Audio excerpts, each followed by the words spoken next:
Hello, take 3. This is Christina. This is Matt. Welcome to Real Talk with the Rochers.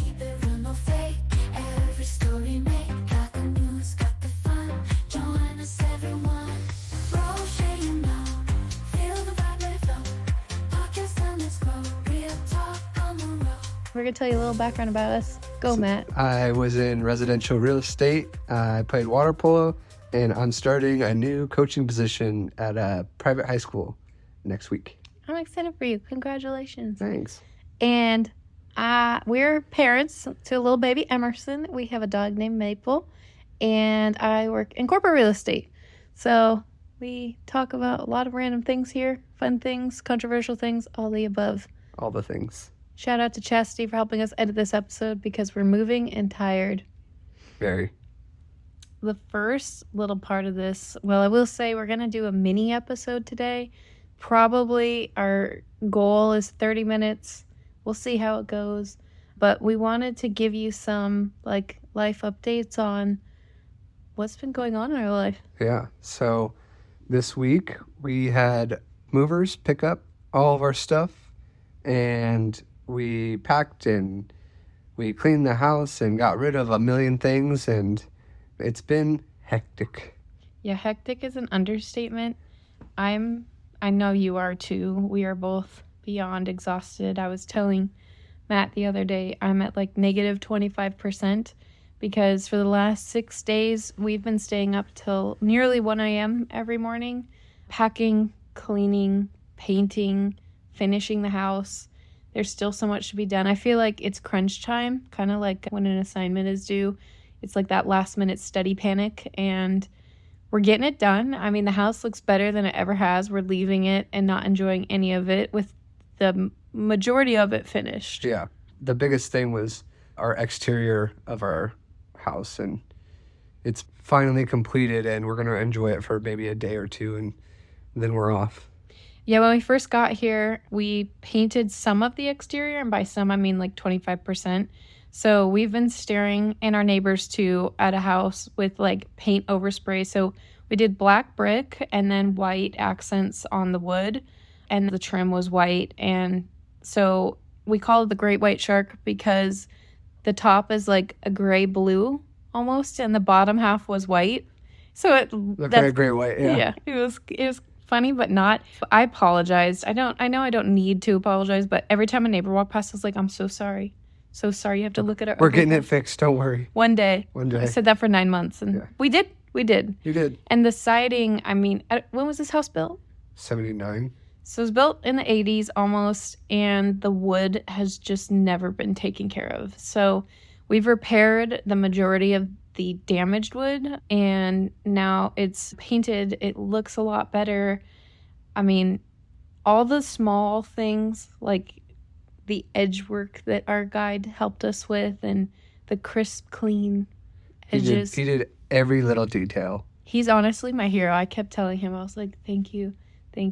Because we essentially ran out of budget, and, he came to do a quote, and he essentially, when it was time to talk about paying, I mean, I'll just be honest, and so that people know what they're talking about if they happen to be looking at a house or something like that, your expectations for siding and all that. We had one quote come in for, it was above 60. Was it up to close to 90? It was 80 to 90,000. 90,000, which included windows, siding, paint. Is there anything else? I mean, they were going to probably put new insulation also. So 90 grand for all that, which is almost a third of the cost of the house for us. So That was not an option. We found a window company that did it for 20, and our siding and paint guy, we talked to him. We had all the materials, we had all the paint, we had all that, which is expensive in itself. And he just said, well, what can you pay? And he came in under 10,000. So, I mean, less than 30 grand versus 90. I think this goes back to the first episode when you're saying just because we've done it one way doesn't mean we always have to do it this way. And getting the extra quotes and scouting out the market to find the right people to do the work, they did a really good job. It wasn't done badly or anything just because it was cheaper.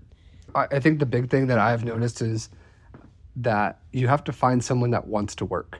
when you go to these big companies that are well known and they have to pay their CEOs and they have to pay all their sales team, etc., you're going to be paying far more than if you find someone that runs his own company and he's there at the job doing the work because he needs the work to support his family. And if you find someone that actually needs the work to survive, they always come in at a much more reasonable price than someone that's working for some big company that has to pay everyone for one job. Well, and I think that has a lot to do. Okay, let me back up.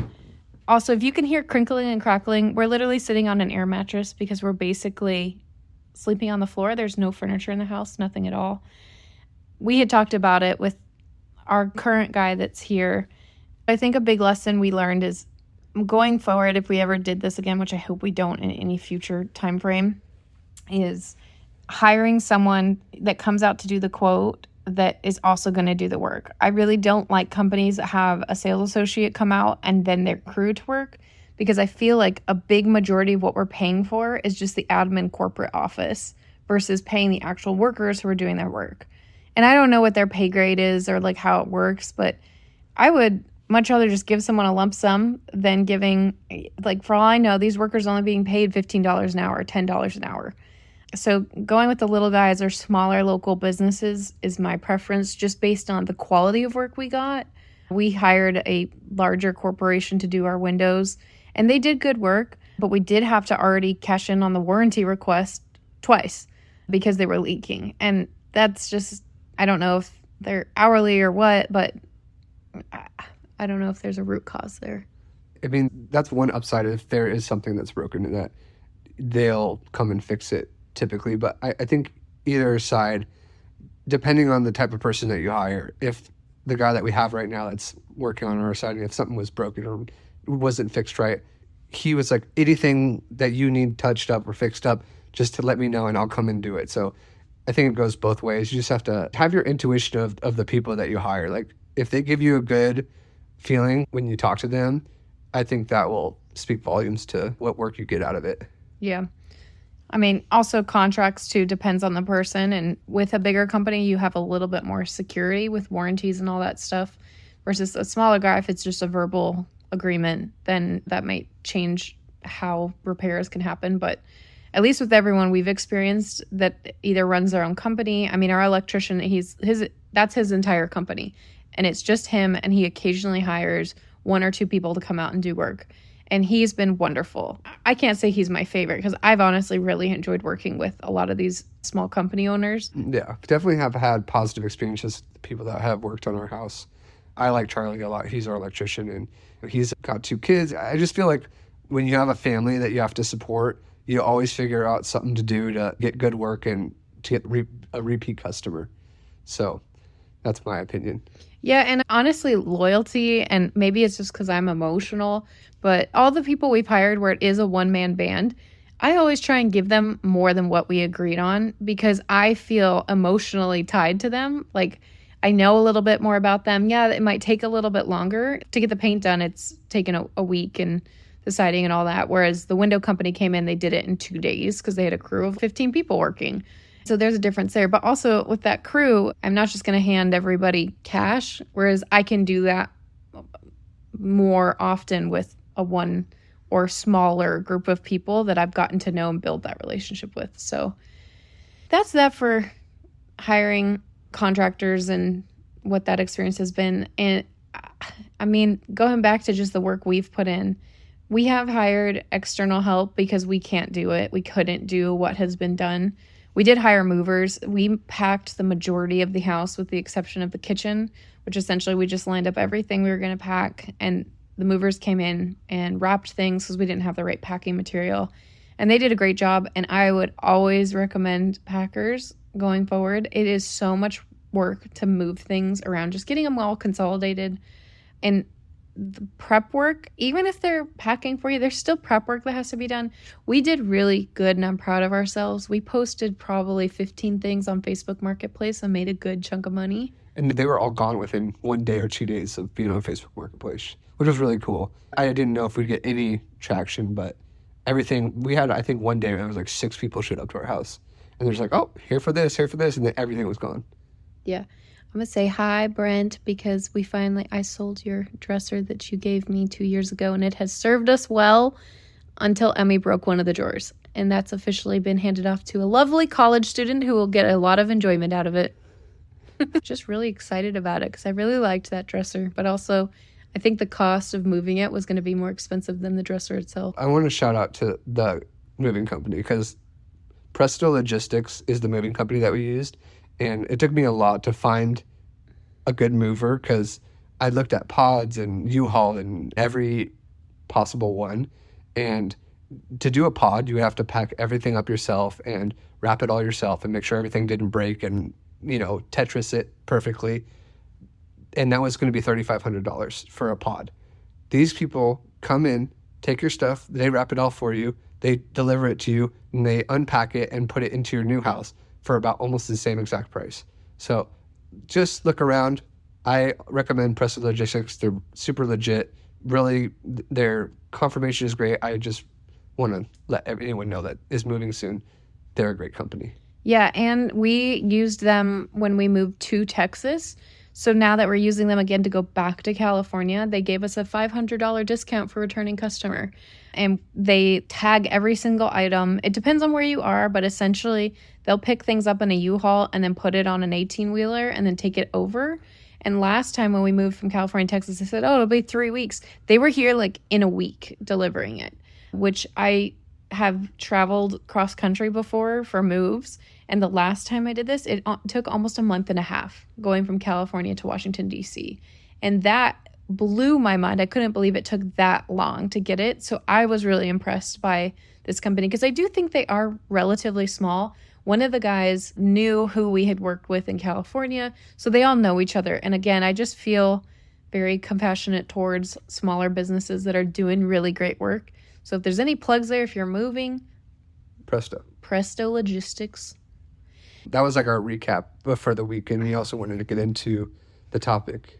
Wait, I want to complain more about being so tired. Okay, Christina wants to I'm so tired.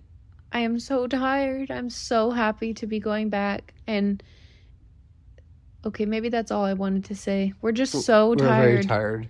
I think one of our friends is here right now helping us get back to California, and she has the baby right now, and she's so good with the baby.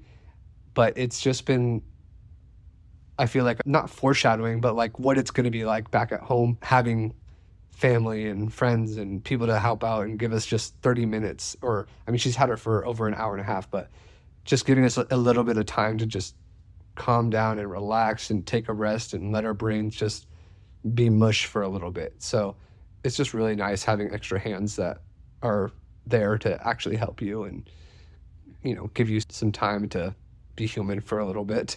Well, I think a perfect example was when you went to go pick her up, because our list of help and our network of friends and family is about 3 deep out here. And so I needed support during my work day, and essentially everybody that was potentially available to help us was busy or occupied. Yeah, no fault to anyone. No one owes us their time. But when you get down to that third person and everyone has plans like a week in advance, I get it. But it feels very like diminishing or like it feels very overwhelming. Defeating. Yeah. Because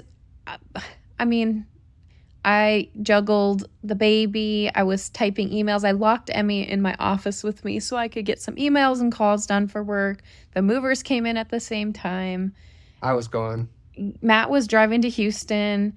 Thankfully, there was really no overlap. I ended up working longer hours that day, which it actually worked out great. Like in hindsight, it could have been a bigger disaster, but my shoulder literally hurts from carrying Emmy around. Like I was running from my computer to carry stuff out, point at what needed to go, what didn't need to go. And, that drive is really long. 4 hours in the car is exhausting. So anyway, we're going back to your point of your shoulders and arms hurt. I honestly think I've gotten so strong just carrying around 20 pounds all day. After 20 pounds of baby. 20 pounds of baby. Well, and my fat, but no.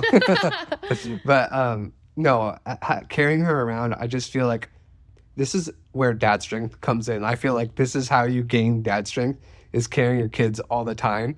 You just get so strong because they're so heavy and they want to be in your arms all the time. So I understand your pain.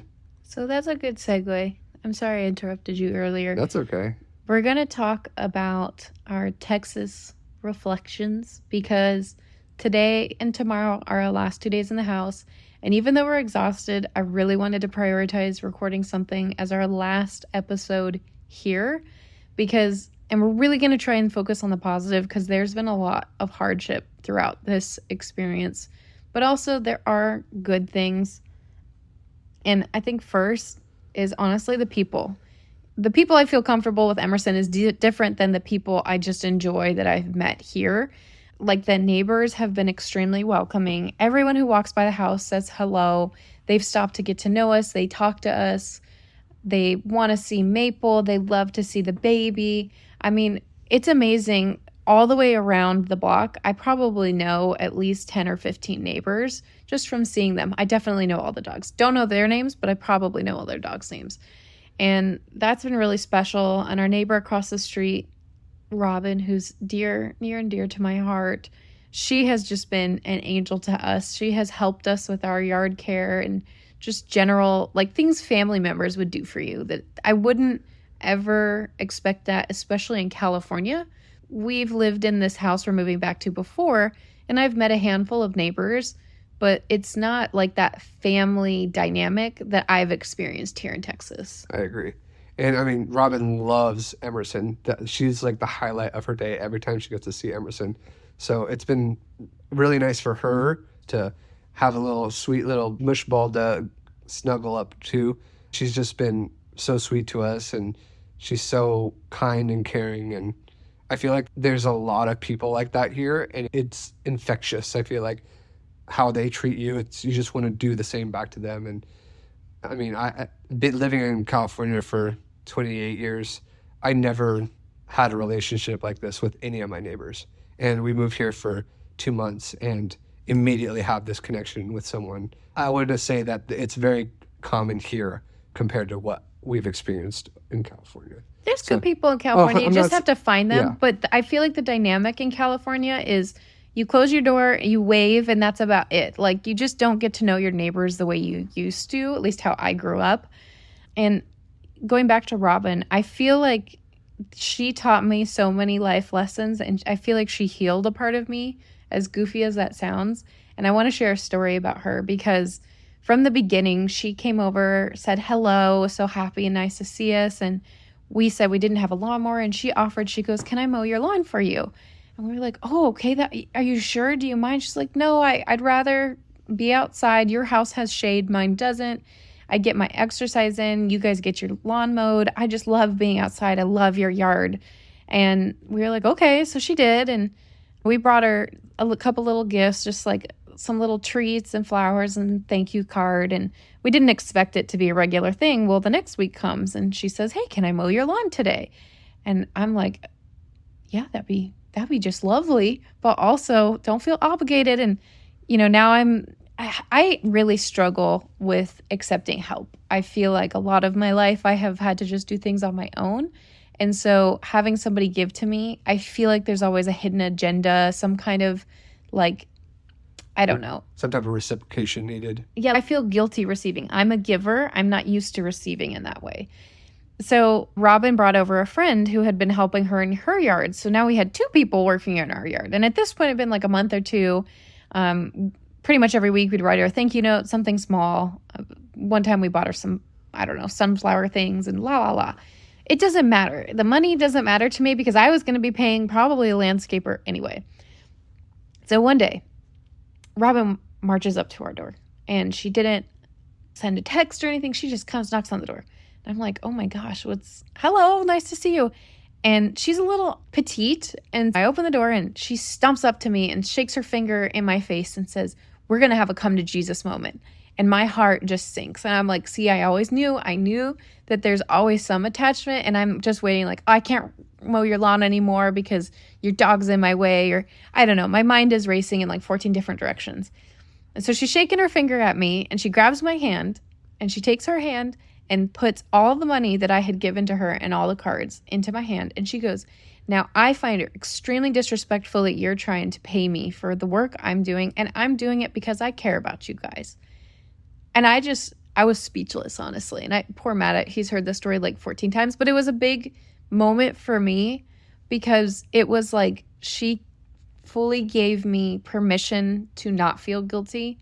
And I still appreciate her every single time. I still try and write thank you notes, and maybe not every single time, but frequently. She said to me essentially, one day you will be able to pay this forward, but right now is not the season of life. And I'm more than happy to be able to help. And that just really stuck out to me. And I'm really going to miss her. She has family and she's wonderful. But, I think getting to see Emmy, she had this vision of her running across the street and going to see Auntie Robin. And I think that was probably, besides our immediate family being here, that was hard too. But saying goodbye is always hard. Yeah, I agree. And watching her get so emotional when we told her that we were leaving was really sad. And we have another neighbor named Bucky that I connected with really well. And he's got 2 kids and his wife, and he's a professor of finance. And we just have so much to talk about. And it was so sad because last week we just sat and talked for an hour straight about just everything. And I was like, well, now we're moving. And he's like, dude, he's like, I need to see you one more time. We have to have a talk before you leave. And it's just sad that right as I just started, getting close with someone that we have so much to talk about, I'm, heading back. So it's a bittersweet because it was nice at least having those conversations with someone and getting their perspective. And there's a lot of really good things that did come out of what we've done here. The people have been a big one. Yeah. The other thing that we can talk about is the house. And I want to talk about, we talked about this earlier, that these 4 walls have seen the first year of Emerson's life. There's so many milestones and things that have happened here. And I want to leave this house on a good note, even though there was so much that was so difficult in this house, that there was also so much positive. And it gave us time with each other and space, and we grew a lot here and we learned a lot from each other here. And Emerson got to go in the pool and learn how to kind of not swim, but she learned how to try and get in the water here, and she walked here. And there's just a lot of positive things that have happened here, even through the turbulence. Yeah, she fell in love with water here, the pool. We got to go out to that pool pretty much every day unless the pool was dirty.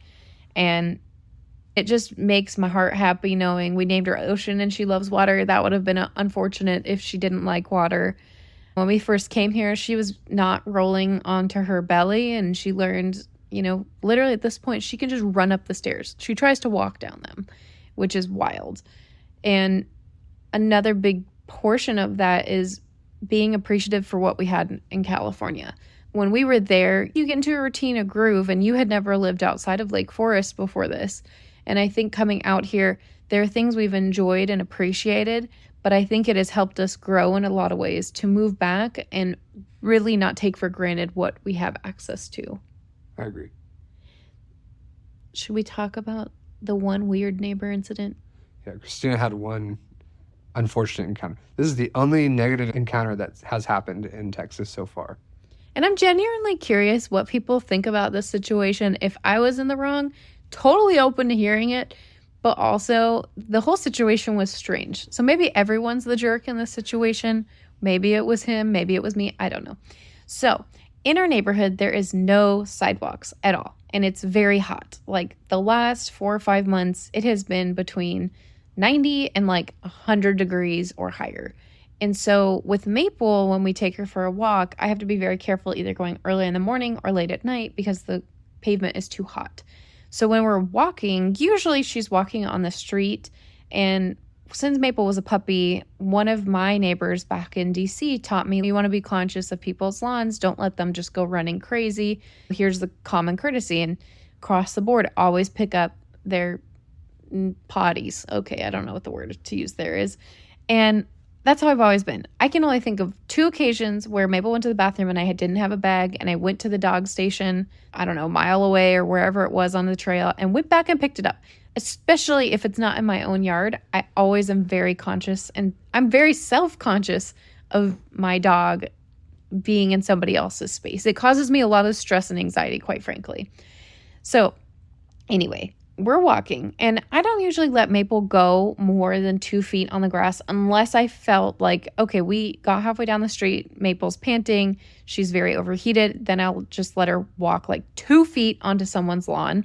And these front yards, by the way, are relatively large. They're not like, oh, their house is 10 feet away from the curb. Some of these lawns are like 30, 40 feet from the front door, okay? So there's one house that is essentially on the corner, and I have walked past this house multiple times. And to paint the picture a little bit here, this person had trash lined up on their driveway of literally dirty diapers everywhere for almost 2 weeks. It had rained, so they were starting to decompose. The property is, I'm not going to get into too much more detail other than it's just, you walk by and that's what you see, okay? So I have Emerson in my kangaroo pouch backpack. She's on my chest. I have my dog. It's relatively hot. It's after work, like 6:30. And I walk past this neighbor's house, and I could tell Maple had to go to the bathroom. So what am I going to do? I'm going to let her poop on the asphalt? I've never seen a dog poop on the asphalt. And so we're walking past, and I see Maple doing what she's going to do. She was no more than 2 feet on this person's property, okay? Like, and the strange part is we were on the very, very edge of the perimeter on top of... So anyway, Maple goes to the bathroom. I put a poop bag on my hand to pick up the problem. And literally as I'm bending down, the owner of the house comes out and starts yelling at me, telling me, "What are you doing on my property?" And I literally have the bag on my hand. And I'm kind of startled because it scared me because he was yelling. And I look up at him and I said, "Picking up the poop?" I don't know what it looks like. I'm literally in like walking shoes. Maple is not on his property anymore. I have a baby and I'm not just lingering on his property. And he literally just looks at me and says, "Well, don't let your dog poop on my lawn." And I'm like, "Okay, sorry." And he said something else, and I can't even remember what it was.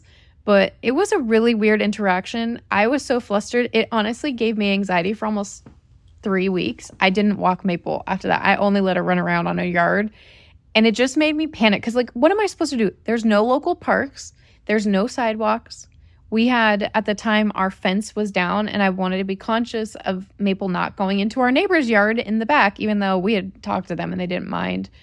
I was trying to be a responsible dog owner, giving her exercise and la la la. And just for the record, everybody's dogs walk and go to the bathroom on these people's lawns because there is no sidewalk. There's nowhere for them to go. People leave their dogs poop on my lawn. I was literally picking it up. I wasn't like doing a drive-by or something. So that was my one weird Texas experience. Yeah.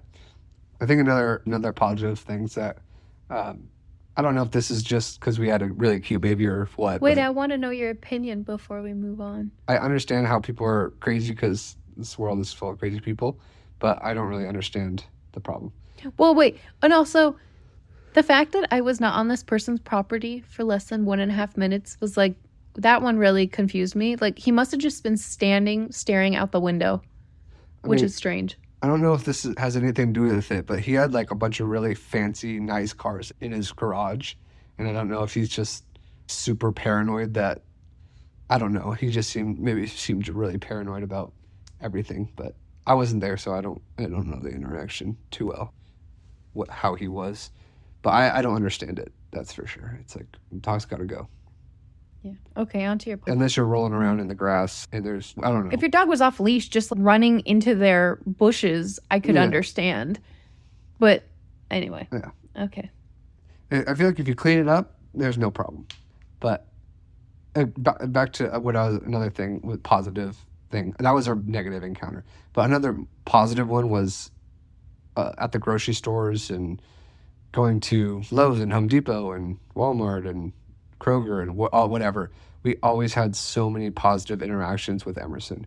Everyone was so sweet to her. All the workers were so sweet to her. Everyone was complimenting us and complimenting her and how beautiful she is. And it felt like we were like carrying around a little celebrity. That's what it felt like to us, because everyone was like, you guys go first. Oh, you have the baby. I mean, like, you go ahead of me. Everyone was so caring here and so family oriented, and they knew like how hard it is to have a baby, and they always put us first, which I thought was really sweet. And I'm not sure, we'll see if we get the same reactions in California. But right before we left California, you had some not so good interactions being pregnant, and it's just been complete opposite here. So I thought that was really nice. Yeah, I'm curious how it'll be. I mean, I don't expect people to treat us differently. People are people. But I will say that before we purchased this house, when we flew out here for Texas, I was 6 or 7 months pregnant, and very visibly pregnant. It wasn't like is she pregnant or not? And when we came to Texas, everyone was like, congratulations, when are you having the baby? And if we went to food places, they would like, oh, here's some extra for the baby. And they were just so generous and kind. And even now that Emmy is here, I went to the store a couple weeks ago by myself, and the woman behind me helped me with loading all my groceries out of the cart onto the conveyor belt. And when I went out to my car, a really kind gentleman, that's such a funny word, I don't use that word gentleman, a man, guy, person, helped me load my trunk essentially, and then took the cart back for me. That was really nice of them. And I guess I'm the Debbie Downer of this conversation, but when we were in California when I was pregnant, at one point we went to sell clothes at the buy-sell trade store. And again, I was very visibly pregnant, and there was 2 benches, and Matt and I were both standing there. And at that point, it had gotten pretty uncomfortable to sit down. But again, I don't expect anything. I don't really want differential treatment unless there was literally some medical reason why I couldn't stand, which wasn't the case. So when we brought the clothes in, it took almost an hour for them to process our order, or whatever you want to call it. And there was 2 girls sitting on one bench with their backpacks and stuff. And they didn't offer to get up. And the bench was pretty big. Like, you could easily fit 4 people on it. And they just had their backpacks sitting there. They're just sitting there on their phone, didn't offer, didn't anything. And there was one person on the other bench with like a backpack or like a bag of clothes or something. And then that next week we came to Texas, and the treatment was just compared. You even had another negative one at Starbucks in California where you had to hold open the door for like 4 or 5 different people that walked right past you when you have a huge belly just sitting there, and everyone was just like, oh, yeah, thank you. Thanks for opening and holding it for me. It's like no one took the courtesy, oh, you're pregnant, let me hold the door for you. And being a woman, that's just the courtesy thing to do. Is I feel like that's a chivalry thing, is women, typically you allow them into the restaurant or whatever first, even if you're not dating. I don't know. That's always how I've been, is I try and open the door for other people, and you were the one holding it for everyone, and no one stopped to switch for you, which was... Well, that one was interesting, partially as a prior facilities person, like working in facilities management and corporate. I don't really care if you're a guy or a girl, or that doesn't matter to me. I don't mind holding doors open. That's not something I feel tied to. I will give you a lot of credit. You hold every door open for me, and you don't let me hold them, which is very sweet of you. I try to do it for everyone too. Like if I'm the first one to the door, I'm going to let anyone behind me go first. So the Starbucks incident was interesting, because it wasn't like it was women coming out. So I opened the door. 2 men walked out, not holding anything. They were holding like a Starbucks in an empty hand. And I had my work backpack in one hand, and I'm holding the door in the other. And so the first 2 guys come out, and they were kind of talking to each other, and just, I don't know, it was strange. And the third guy comes out, and he looks at me, and he goes, I'm so sorry. One of us should be holding the door for you. And I just said, don't worry about it. It's not a big deal. And that situation definitely stood out in my mind. I do appreciate the last guy saying something. I don't know. I think back, there was an Instagram reel of this funny girl that basically she was holding a door for someone at a gas station. And he said, no, you go in. And she goes, no, you go in. And eventually she goes, no, really, you better go in or I'm going to tickle you. And she said, I don't know why I said that. And he basically said, all right, you win this battle. I think that's really funny. So... I think, okay, here's another positive, is that when you're just starting out your family and in a really hard economy, it's hard to start a future, and finances are such a big problem, etc.